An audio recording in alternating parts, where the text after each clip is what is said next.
sa bawat Pilipino at magbibigay ng tamang Police News Network. At ngayon, ang inyong mga tagapagbalita. Magandang araw, Bagong Pilipinas. Ako ang inyong alagad ng batas, tagataguyod ng Balitang Pulis, Patrolman Gerald Gallardo.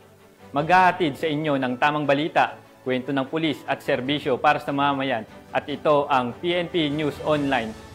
Ang pangunahing balita ng Police News Network, alagad ng batas, tagataguyod ng balita.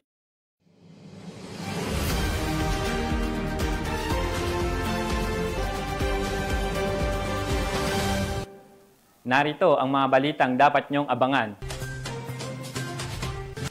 Mahigit 400,000 pisong halaga ng smuggled na sigarilyo nasabat sa checkpoint sa Coronadal.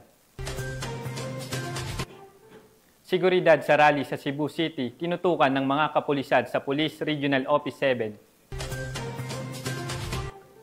At lalaki arestado sa Diliman, Quezon City dahil sa pagbebenta ng online financial account.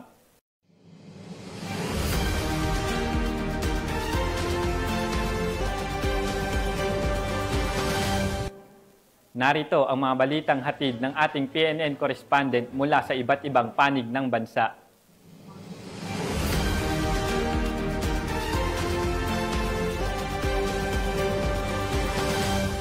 Simulan natin ang balita mula sa bahagi ng Luzon.